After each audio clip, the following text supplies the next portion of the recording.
hatiku.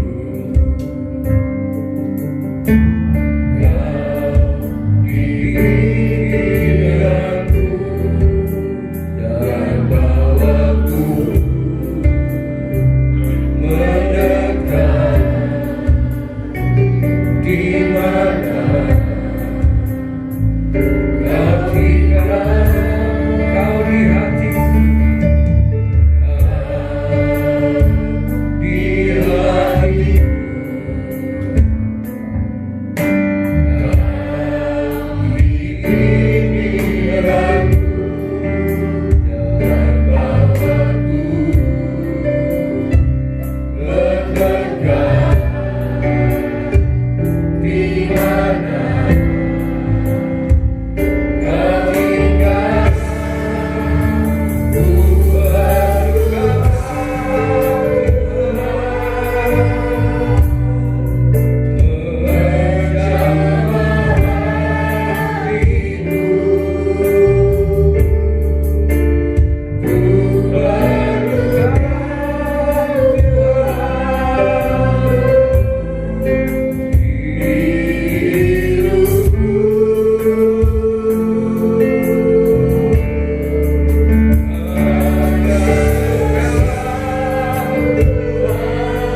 dengan sungguh-sungguh nyanyikan refsan.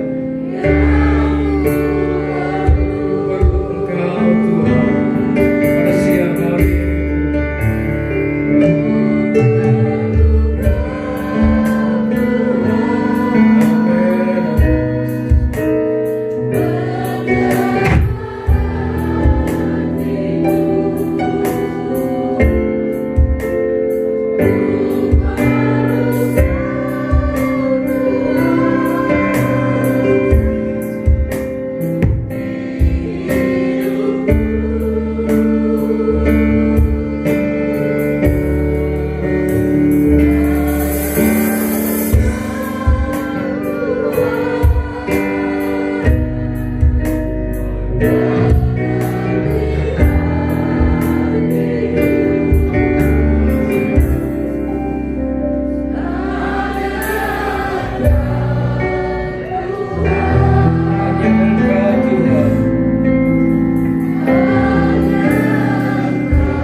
Inilah kami Tuhan, umat-Mu di tempat ini.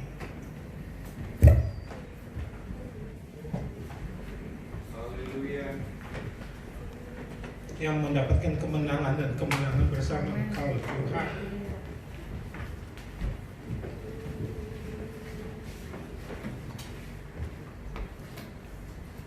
Saat ini Tuhan kami mengucap syukur akan kebaikan yang sudah Tuhan berikan buat kami hari pas hari Tuhan. Terima kasih penyertaan pemeliharaan Tuhan yang nyata dalam hidup kami. Kami bangga Tuhan. Kami mempunyai Allah seperti Tuhan. Allah yang hidup. Allah yang penuh dengan kebenaran dan kebenaran.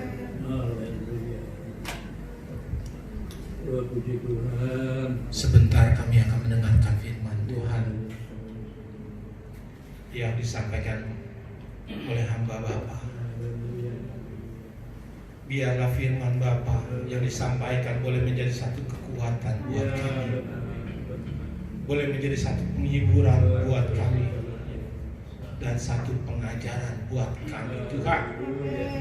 Biar kami boleh semakin hari semakin beriman kepada Engkau, bahwa sesungguhnya Engkau adalah Allah yang hidup, yang tidak pernah sekali-kali pun meninggalkan kami di mana kami berada.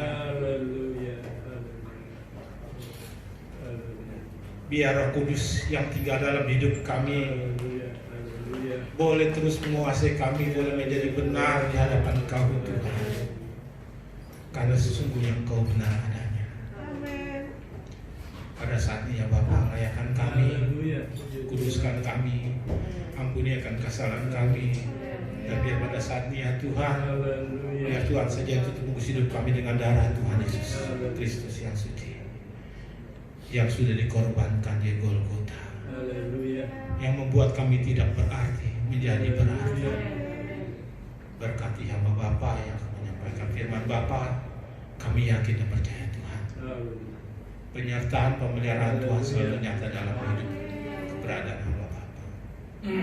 Hanya di dalam nama Allah Bapa, Allah Anak, Allah Roh Kudus yang kami sembah, di dalam nama Tuhan Yesus Kristus yang mempunyai pengharapan buat kami berdoa mengucap syukur. Amin.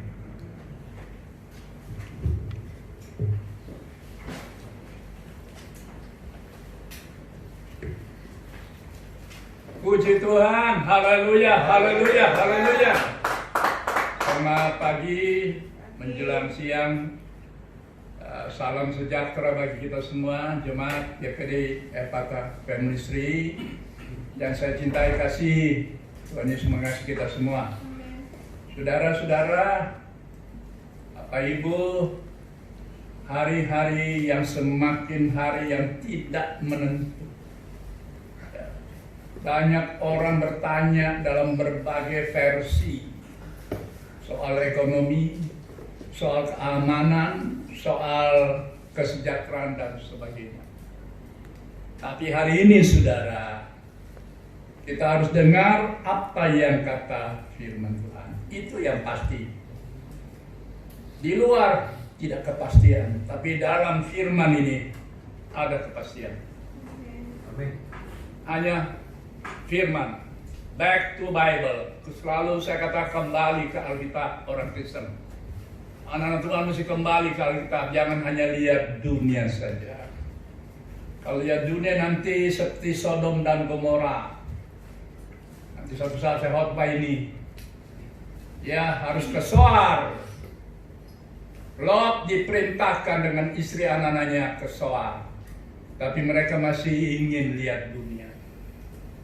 Suatu saat saya akan khotbah ini. Mari, pada pagi hari tema khotbah adalah 1 Samuel pasal 16 ayat 7. Mari.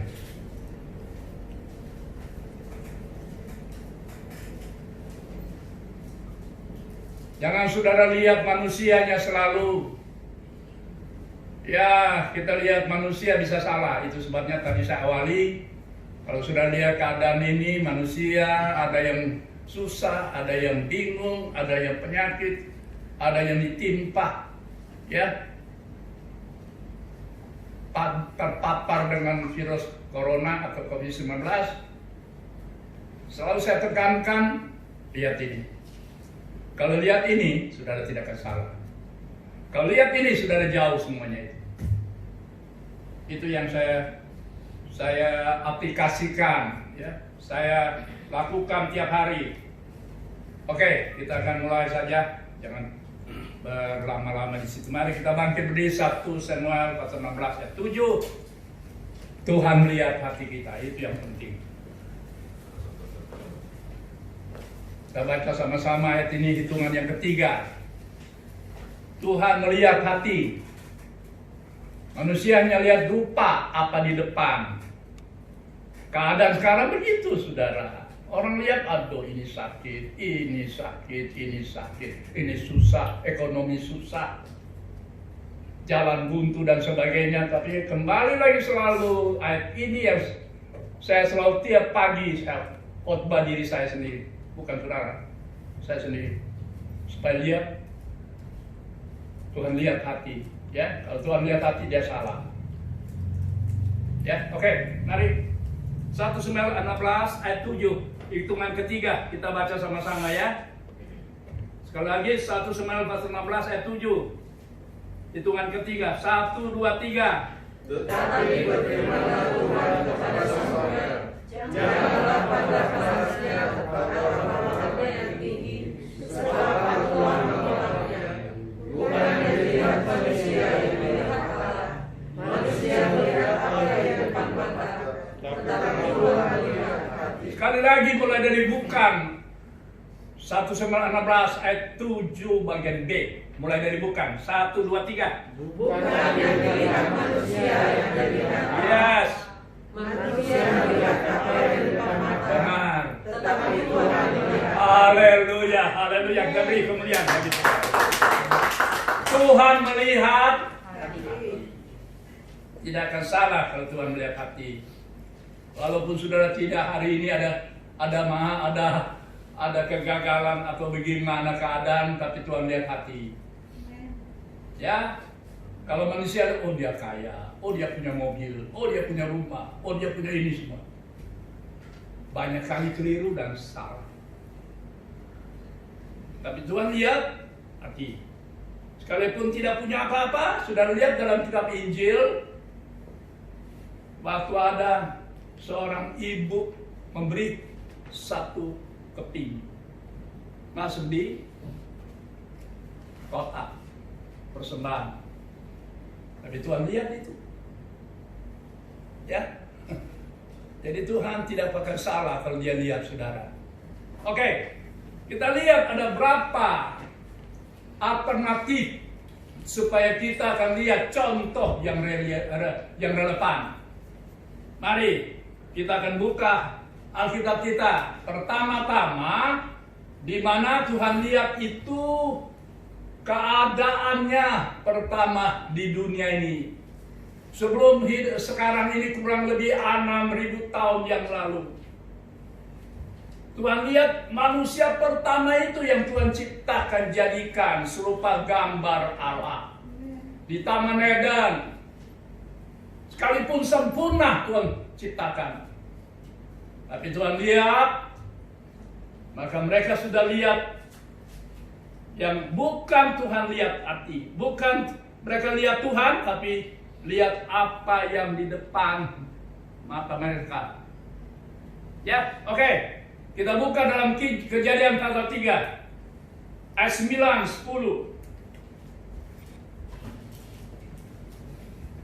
Mari kita baca sama-sama ayat ini lagi dengan saya serentak 1, 2, 3 ya, nanti hitungan ketiga nanti.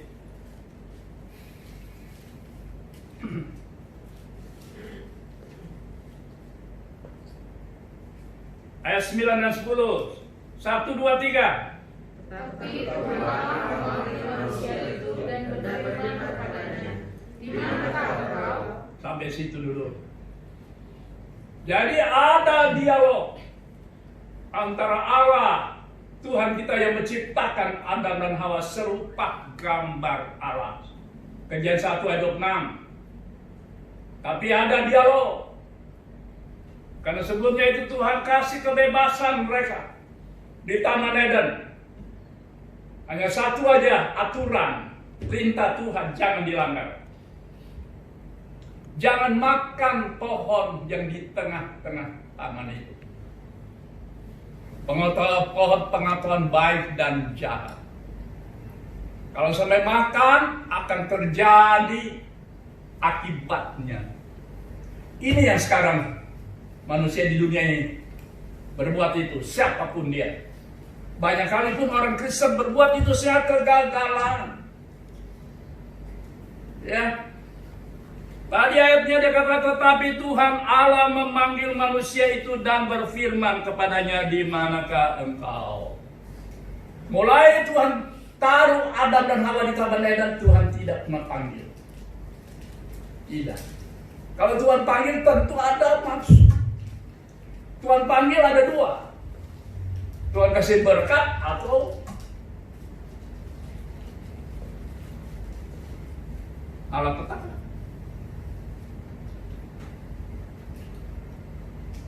Itu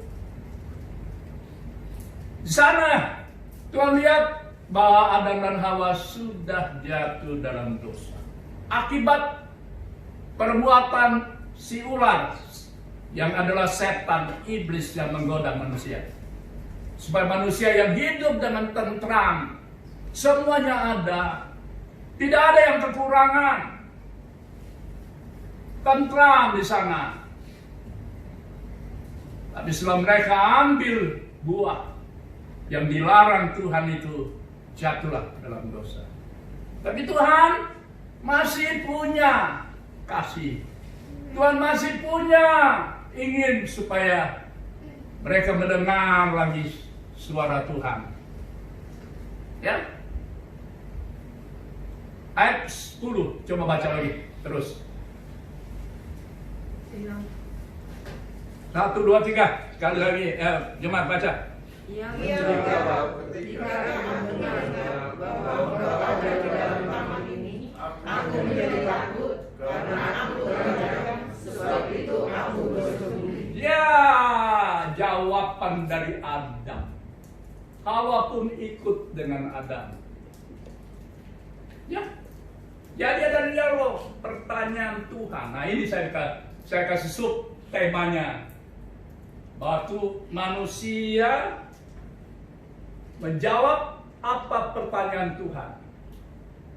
Kalau saudara masih menjawab apa pertanyaan Tuhan, dalam saudara masih ada kemurahan Tuhan.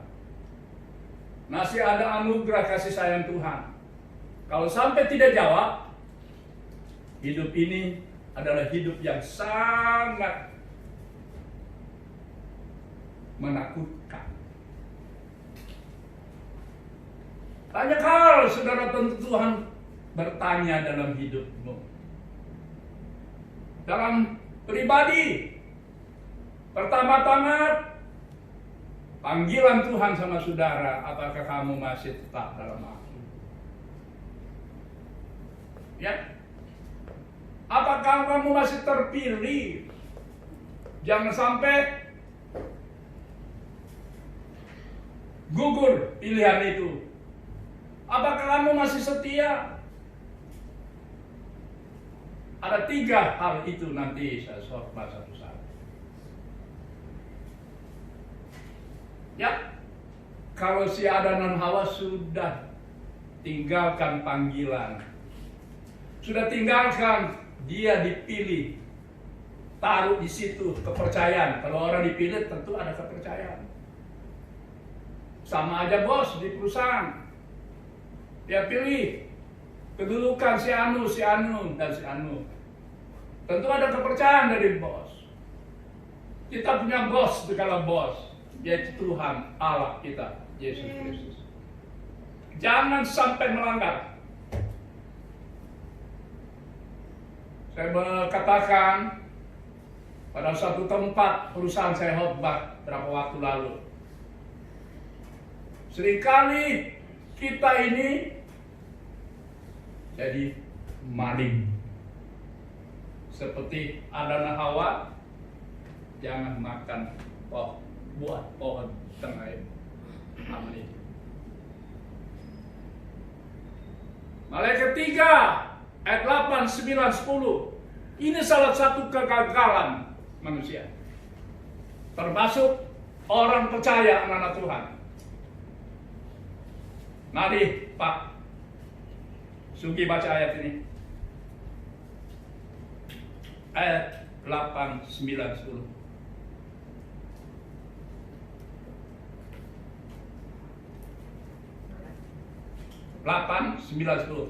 Malaikat 3 ayat 8, 9.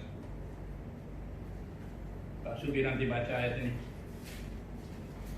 Ini satu kegagalan, ini satu pelanggaran Adam Hawa rohani ilahi hari zaman ini.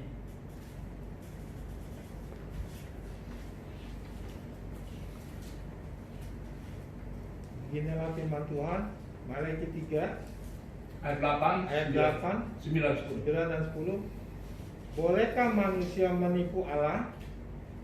Namun kamu menipu aku. Tetapi kamu berkata, dengan cara bagaimanakah kami menipu engkau?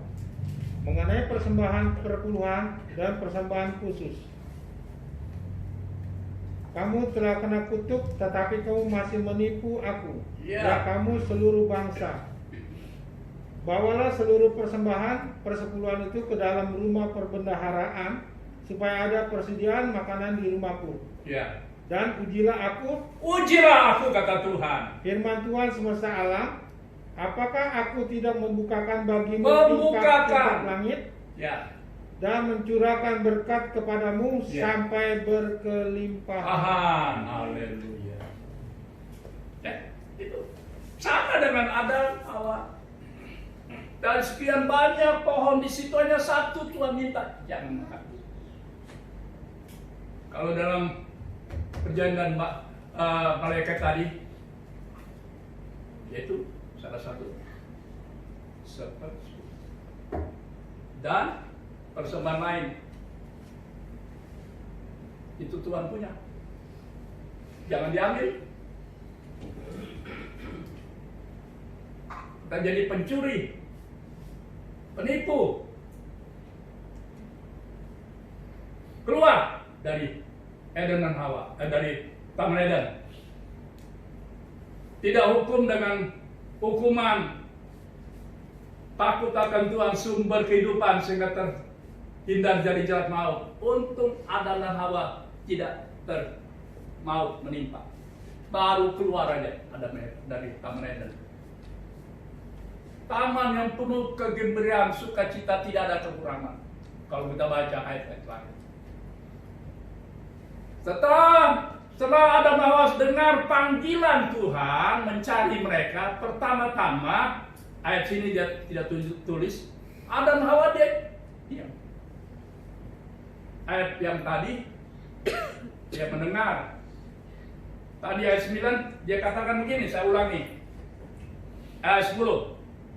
Ia menjawab, Adam, tentu Adam bukan Hawa, tapi Hawa di sampingnya. Ia menjawab, ketika aku mendengar bahwa engkau ada dalam taman ini, aku menjadi takut. Itu sebabnya manusia jadi takut karena melanggar perintah Tuhan, melanggar amanah Tuhan, melanggar ketetapan Tuhan.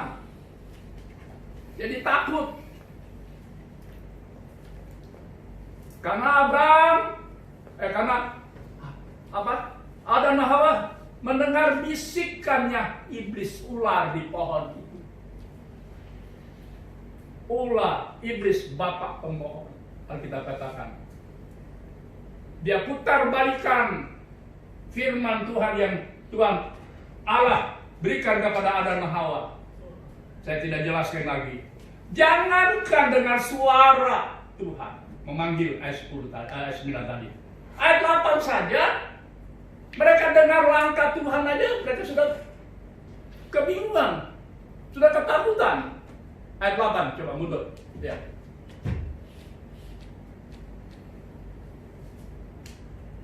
Baca ayat 8.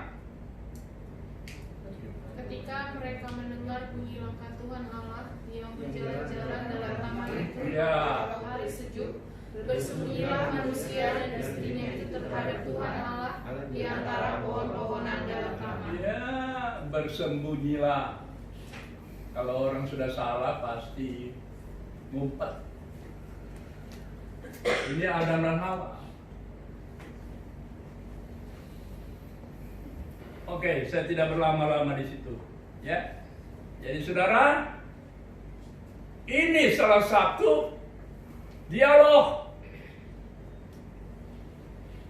Tuhan panggil, manusia harus jawab. Sekali lagi, ikut saya. Tuhan panggil, manusia harus jawab. Jangan sampai tidak jawab loh. Saya banyak kali Tuhan panggil saya dalam doa, dalam ilmunisasi roh, pernyataan roh dalam doa. Kau panggil saya. Hanya manusia yang punya Roh Kudus yang bisa mengerti panggilan Tuhan. Kalau tidak punya Roh Kudus, sama aja dia cuek, sama aja jadi penipu, sama aja jadi pembohong, sama aja melanggar ketetapan Tuhan, perintah Tuhan.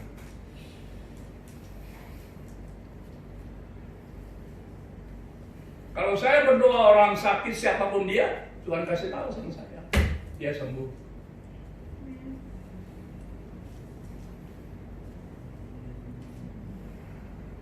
Langkah Tuhan aja mereka sudah sembunyi karena salah, jatuh dalam dosa. Tidak punya kasih, tidak punya sukacita, damai sejahtera, kemurahan, kebaikan, dan seterusnya. Galati 5 ayat 22-23 yang ada. Galati 5 ayat 20 dan 21. Tolong baca ini. Ini yang ada pada Adam dan Hawa waktu itu. Mari, tolong. Mari, Pak Sugi sekali lagi tolong baca. Galati 5 ayat 19 ayat 20-21. Mari. Galatia.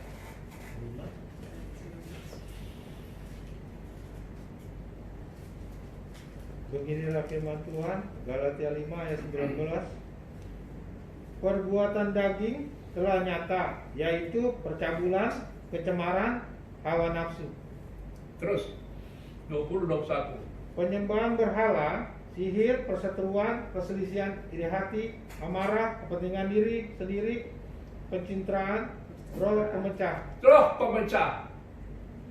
kedengkian, kemabukan, pesta pora, dan sebagainya. Terhadap semua itu kuperingatkan kamu seperti yang telah kubuat dahulu, bahwa barang siapa melakukan hal-hal yang demikian, ia tidak akan dapat bagian dalam kerajaan Allah. Iya.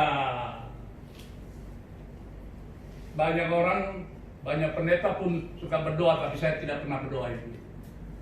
Biar kerajaan Allah turun, ada di sini, ada di rumah tangga saya, ada di perusahaan saya, ada di keluarga saya. Saya tidak pernah berdoa begitu. Bahkan yang lebih jelek lagi, nggak tahu dapat dari mana, dan itu sangat sesat. Kerajaan surga, kerajaan Allah ada di telapak kaki ibu, penyesat itu. Tidak ada di Alkitab. Kerajaan Allah kalau kita ada 9 buah roh. Kasih, sukacita, damai sejahtera, kemurahan, anugerah. Terus ada 9. Nah, baca di rumah itu. Itu yang sudah hilang pada Adam dan Hawa. Yang ada tadi Galatia 5 ayat 19, 20, 21. Jadi pertama, dialog. Manusia akan dapat jawaban apa pertanyaan Tuhan. Yang kedua, manusia dah menjawab apa pertanyaan ke Tuhan. Mari kita lihat berikutnya. Buka Alkitab saudara.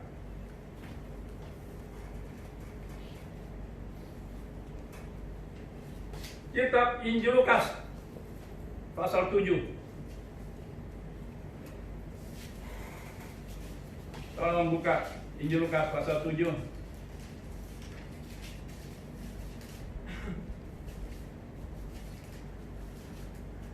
Saya minta tolong sudah itu, ya sebentar, sabar.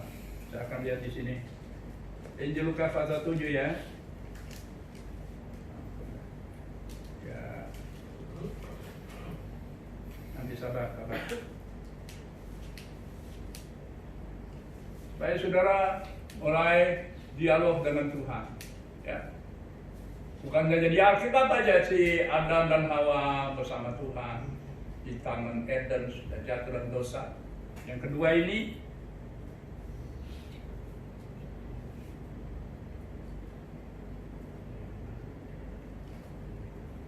oke, Lukas pasal yang ke-7.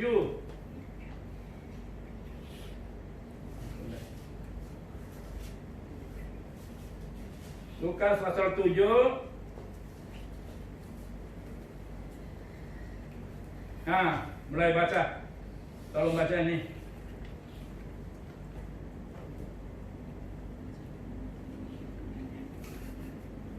Mulai ayat ke-21.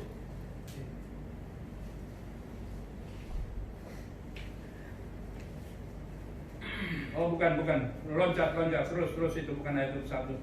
Bentar. Saya akan tunjuk ayatnya.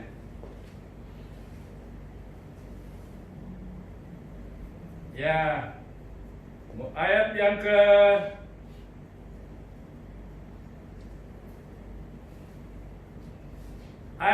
ke-40 sampai 44. Tolong baca ini. Ini dialog Tuhan dengan Simon Petrus. Ayat 40 sampai 45. Mari kita baca ayat ini serentak, hitungan yang ketiga. 1, 2, 3. Lalu Yesus berkata kepadanya, Simon, ada yang hendak kukatakan kepadamu. Sahut Simon, katakanlah Guru. Ada 2 orang yang berhutang kepada seorang pelepas uang. Yang seorang berhutang 500 dinar, yang lain 50.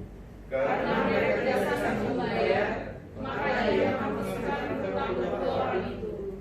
Siapa di antara mereka yang akan menerima? Jawab Simon, aku kira dia yang paling banyak. Yesus kepadanya, betul pendapatmu. Ya, sampai situ dulu. Ini dialog. Manusia Simon ini harus jawab pertanyaan Tuhan. Yang kedua, tadi Anda dan apa?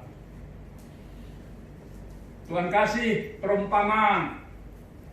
Hai Simon, kalau ada 2 orang punya hutang kepada yang memberi pinjaman, ya, kalau di situ pelepas uang, tapi saya lebih enak memberi pinjaman, investor, ataupun apa, kredit dan sebagainya. Dalam keadaan sekarang ini, yang satu punya utang 500 dinar, yang satu 50. Oh, ini gampang sekali jawabnya Simon. Mana yang lebih mengasihi? Tentu yang punya utang besar. Kalau sampai dibebaskan, tentu dia lebih mengasihi. Nggak mungkin yang 50. Ya, itu realita hidup. Itu kita lihat di sini ada asal usul sampai Yesus tanyakan kepada Simon. Kembali kita mundur baca ayat yang sebelumnya. Mari tolong. Mundur. Alasannya ini tentu ada. Tolong. Ayat 37. Mari kita baca sana. Ayat 37. Tolong tayangkan ayat ini di LCD. Dan mari kita baca sama-sama. 1, 2, 3.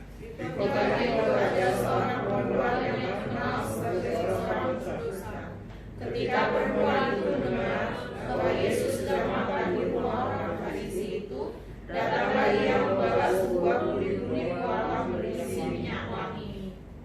Terus. Sambil menangis ia berdiri di belakang Yesus dekat kakinya, lalu membasahi kakinya dengan air tangannya dan menikahnya dengan rambutnya. Kemudian ia mencium kakinya dan menyakinya dengan minyak wangi. Sampai situ dulu. Yesus diundang oleh orang Farisi. Orang Farisi ini orang-orang yang paling munafik pada zaman Yesus. Ya, bukan hanya olok, sindiran, cemooh, bullying, fitnah, bukan. Lebih jahat dari itu. Tapi Yesus tetap datang. Yesus tetap datang. Saya pun kalau diundang orang berdosa lebih dari Farisi kali saya mesti datang. Kasihan buat selamatkan jiwanya. Nah, Farisi ini dalam arti Alkitab adalah orang asing. Orang asing. Bukan orang, misalkan kita Indonesia ada orang bule dari Amerika, dari Australia, dari Belanda. Bukan. Orang asing ini adalah orang yang tersisih. Terisolir, Pak. Tidak boleh. Orang jahat lah, begitu kira-kira. Orang Farisi ini terkenal zaman Yesus. Yang turut juga Yesus ditangkap segala apapun, khotbah Yesus buat mujizat, buat kesembuhan, orang Farisi pun ikut serta. Jadi orang yang asing.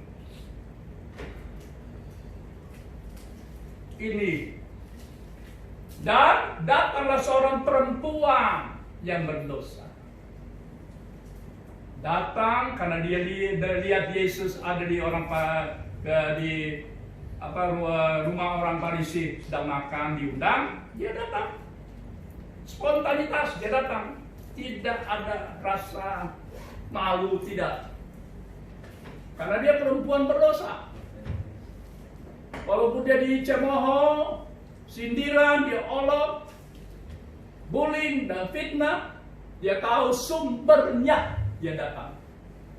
Dia tidak datang pada orang Farisi, dia tahu orang Farisi, dia tahu Yesus yang dapat mengampuni dosa. Dia datang pada Yesus. Dia adalah banyak komentar. Banyak orang Kristen kalau datang kepada Yesus banyak komentar. Memang orang berdosa dia. Siapapun dia. Cari muka.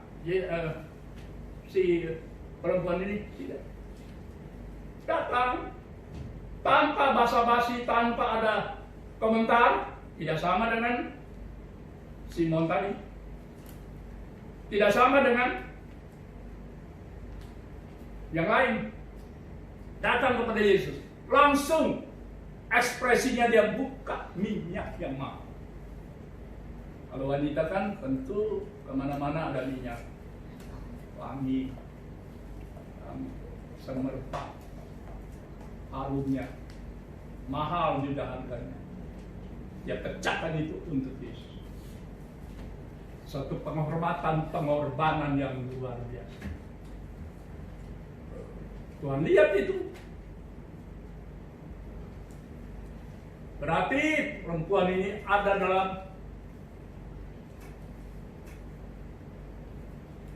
anugerah kemurahan belas kasihan Tuhan. Sekalipun dia perempuan berdosa, tapi datanglah dia. Bukan saja minyak itu di kepala Yesus, sampai pun di kakinya Yesus. Dan rambutnya yang panjang perempuan ini berdosa, dia lap kaki Yesus. Rambut kepala adalah kehormatan, kemuliaan. Dia kasih buat Tuhan. Apakah saudara pernah kasih kemuliaan buat Tuhan? Pernah? Pernah? Apa saudara bisa pernah kasih kemuliaan buat Tuhan? Pernah? Saya banyak kali saya kasih kemuliaan buat Tuhan. Sembah sujudmu, penyembahanmu, hati yang pecah. Tadi ayatnya permulaan bahwa Tuhan lihat hati.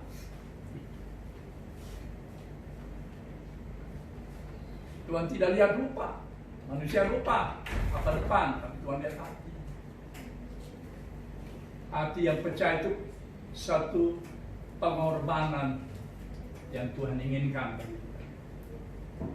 Supaya kita akan meraih kemurahan, anugerah, belas kasihan Tuhan dan kasih sayang Tuhan. Ya. Kemudian mari kita lanjut terus. Lalu saya akan baca ayat 40 yang kita sudah baca tadi. Lalu Yesus berkata kepada Simon, ada yang hendak kukatakan kepadamu, dialog kepadamu, tanya kepadamu Simon. Saud Simon, katakanlah guru. Karena Yesus dipanggil guru. Pada waktu itu ada yang panggil rabi, ada yang panggil Tuhan, ada yang panggil.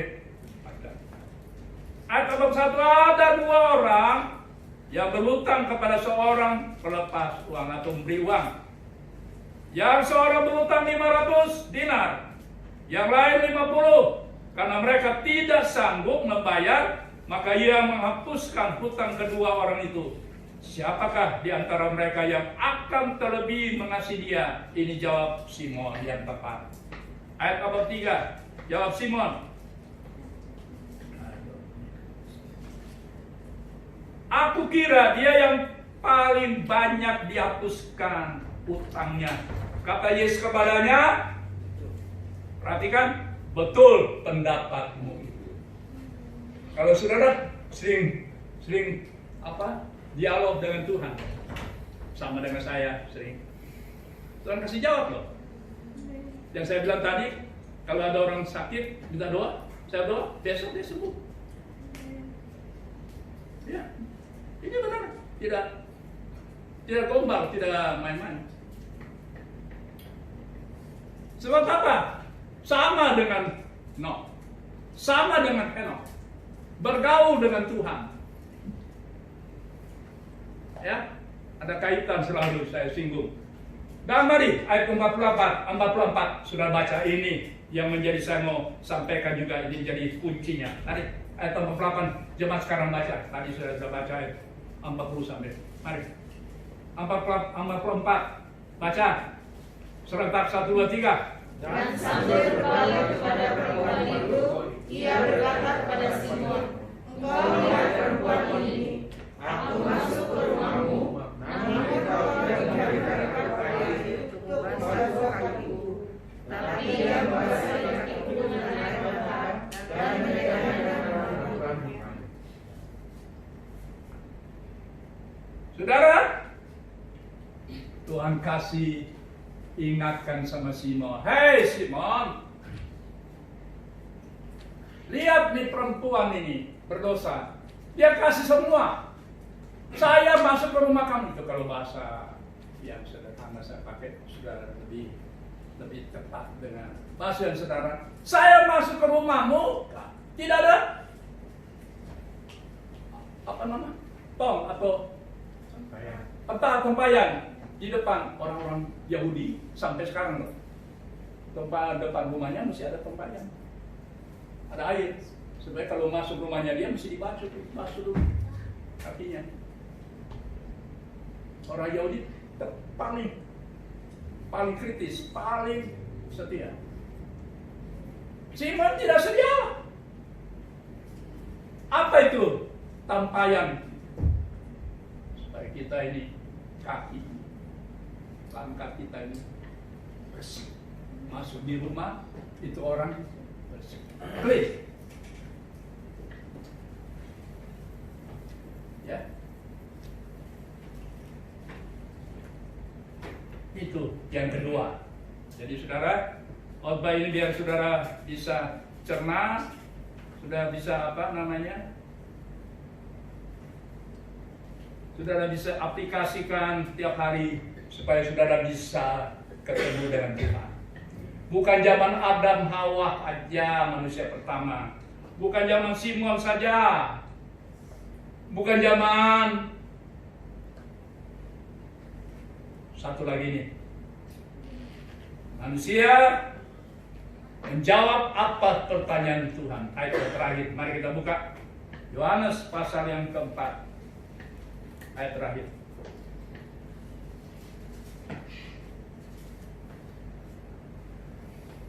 Ampun deh.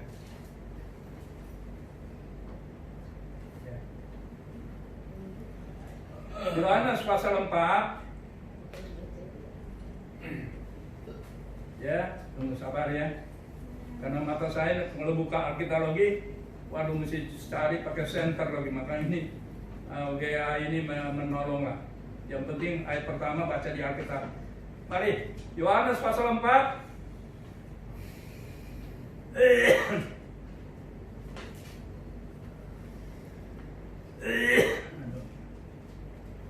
Ya, sudah ketemu Yohanes pasal 4? Ya. Ayat yang ketiga, 4, 5, 6, 7. Mari tolong baca ayat ini. Bukan. Sorry. Yohanes sorry. Yohanes pasal 5. Sorry. Bukan dari Yohanes pasal 4. Yohanes pasal 5. Maju satu pasal lagi. Yohanes pasal 5 ayat yang keempat, 5, 6, 7, 8, dan 9. Mari. Ini manusia menjawab pertanyaannya Tuhan. Dalam hal ini pertanyaannya Yesus. Mari. Tolong, Yohanes 5. Jemaat baca. Mulai dari ayat 4. 1, 2, 3. Sebab sewaktu turun malaikat Tuhan ke kolam itu dan goncangkan air itu, pada siapa yang terdahulu masuk ke dalamnya sesudah goncangan air itu menjadi sembuh apapun dunia penyakitnya. Ayat 5. Di situ ada seorang yang sudah 38 tahun lamanya sakit. Ayat 6. Ketika dia sakit sebagai orang yang berbuat dosa. Perhatikan ayat 6 ini ya, perhatikan. Baca pelan-pelan ayat 6 ini. Ini ada dialog dengan orang ini, 38 tahun penyakit. Ayat 6, 1, 2, 3. Ketika Yesus melihat orang itu berada di situ, dan karena ia tahu bahwa ia telah lama dalam keadaan itu, berkatalah ia kepadanya, maukah engkau sembuh? Nah, berikut ayat yang berikut. Jawab orang itu yang sakit 38 tahun. Jadi ini ada dialog manusia si penyakit 38 tahun ini menjawab pertanyaan Yesus, Tuhan kita. Ayat 7 baca sekali lagi. 1, 2, 3. Jawab orang sakit itu kepadanya, Tuhan, tidak ada orang yang menurunkan aku ke dalam kolam itu apabila airnya mulai bocor. Dan sementara aku menuju ke kolam itu, orang lain sudah turun mendahului aku. Ya, sampai situ dulu. Jadi kolam Bethesda ini adalah kolam kesembuhan zaman Yesus. Sebelum pun zaman Yesus sudah ada kolam ini. Kalau sewaktu-waktu ada malaikat dari Tuhan turun menggoncangkan air di kolam itu, siapa yang lebih dulu masuk di kolam itu? Sembuh. Tapi kasihan ini bapak 38 tahun. Penyakit tidak bisa ke sana karena lumpuh. Karena tidak bisa masuk di kolam itu. Orang lain sudah mendahului dia. Ya. Dan ayat berikut tolong terusnya baca ayat yang ke-9, 8. Mari. Kata Yesus kepadanya, Ini dialognya. 1, 2, 3. Kata Yesus. bangunlah, angkat kakimu, dan berjalanlah. Ayat 9. Dan pada saat itu juga sembuhlah orang itu, lalu ia Haleluya, haleluya. Oh, puji Tuhan. Haleluya. Dan saat itu juga sembuhlah orang itu, lalu ia mengangkat tilangnya dan berjalan. Tetapi hari itu hari Sabat. Ya, hari perhentian orang Yahudi. Tidak boleh kerja. Tidak boleh adakan aktivitas. Ke bait Allah. Ke sinagoga. Ke rumah Tuhan. Sekarang kita malah hari Minggu kita pakai kerja. Hari Minggu kita pakai kerja. Sama. Hari Sabat itu hari ke-7, makanya ada teman saya, apa namanya, dari gereja lain, saya sebutkan namanya gereja itu, tapi dia pakai Sabat hari Sabtu. Tapi taatnya bukan main. Ya. Kita hari Minggu saja, hari Minggu kita kerja. Hari Minggu kita pergi ke puncak, kemana? Wisata. Bagaimana Tuhan mau berkati kita? Ya, bagaimana Tuhan mau janji Tuhan ditepati?